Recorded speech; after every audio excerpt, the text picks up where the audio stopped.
Hi, I'm Chayla. Welcome back to another video. And today we're going to talk about how to do a mid-year goals audit. Raise your hand if you started off 2020 with big, huge, lofty goals because 2020 was going to be your year. That was me. I know that was a lot of people. We were so excited for the new decade, so excited to finally start doing the things that we've been putting off for a long time, finally start getting momentum, and finally started making moves with our lives.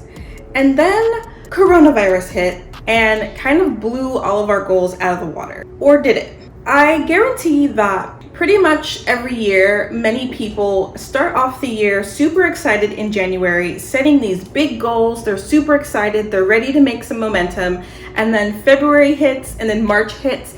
And then they slowly forget that they had those goals in the first place. That was kind of how it was this year, except for what helped us forget our goals was the coronavirus. It came in, it rearranged our priorities. It took us out of our normal routine, and then it made us stay at home and basically wonder what the heck was going to happen with the world. But I want you to take a second and think of how we can take back control of where we're going with our lives and how we can pick those goals back up where we left off.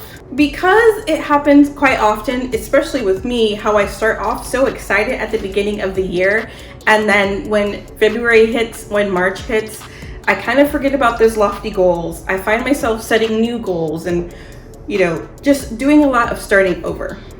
The thing is, those goals that we set at the beginning of the year are important to us. Those are things that we really want to accomplish. So when we forget about our goals, it's important that we sit down and remind ourselves what we were so hungry for at the beginning of the year. This is where the mid-year goals audit comes in. My birthday is in July, so every year anyway, when my birthday rolls around, I'm already setting goals for the next year of life. The catch is I'm normally setting new goals instead of reviewing the ones that I set at the beginning of the year. This year, for a mid-year, I'm doing a mid-year's goal audit to look at those goals I set at the beginning of the year and recommit to achieving them. Make a new plan to finish with those goals in mind at the end of the year. This is how you do a mid-year goals audit. The first thing you do when you want to audit your goals for the year is you actually have to sit down and look at the goals you set at the beginning of the year. I guarantee that there was probably a lot of them.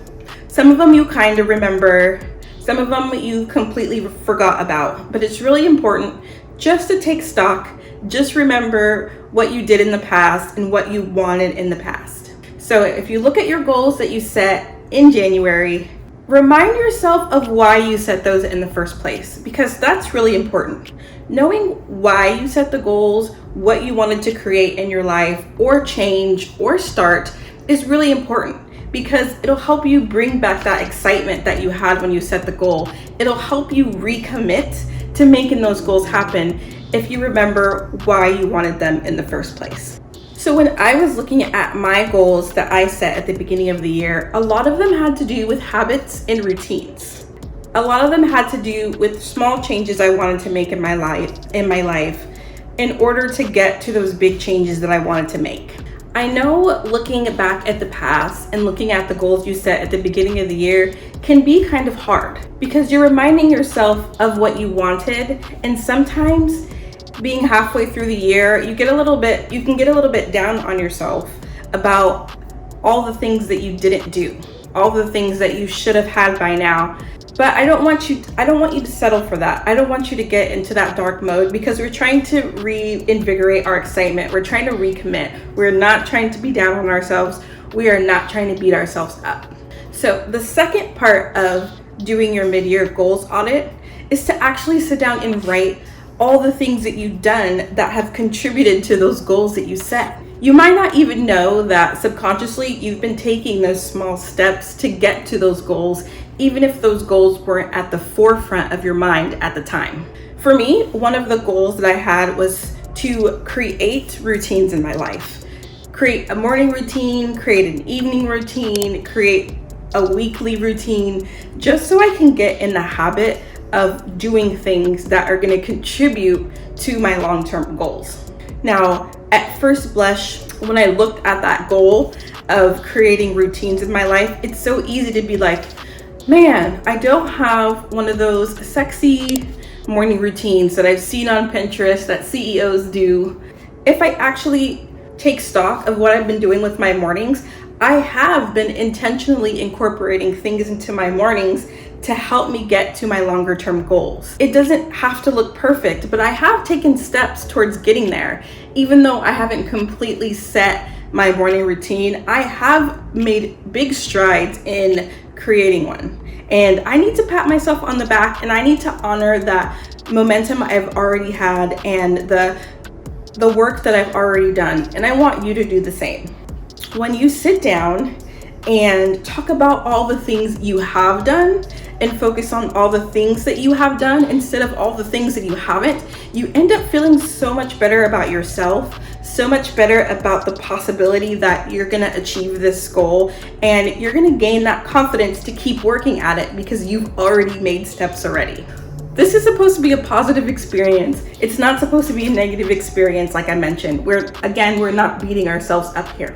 After you've reviewed your goals, after you've reviewed the reason behind the goals, and after you've written down all the progress you've made, the third part of the mid-year goals audit is to make a new action plan. Once we've recommitted to those goals and figured out where in the timeline we are in achieving them, we can take where we are and we can take where we want to be, and we can create a new plan to get there with the last 6 months or so of the year. This way, we are not thinking about the progress we haven't made. We're thinking about the progress that we are going to make, being positive about it, that we are committing to making for the rest of the year.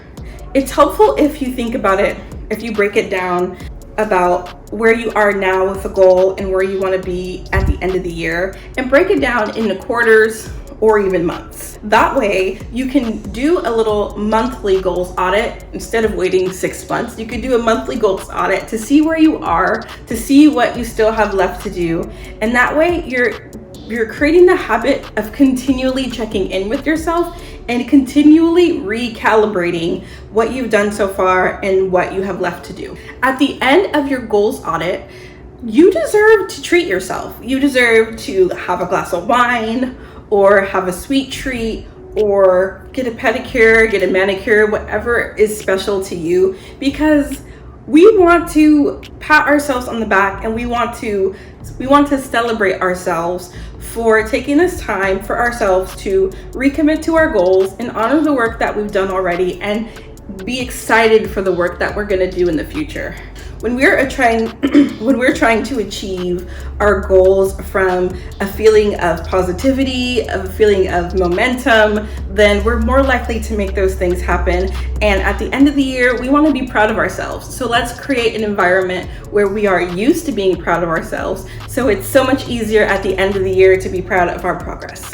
I would love it in the comments below if you could tell me what one of your goals is for 2020 and one of the things you're going to do in the last 6 months to help you get there. Thank you again for watching this video. If you like this video, please hit the like button. And if you want to see more content like this, please hit the subscribe button and click the notification bell so you'll know when I upload a new video. I hope you have a good day. See you on the next one.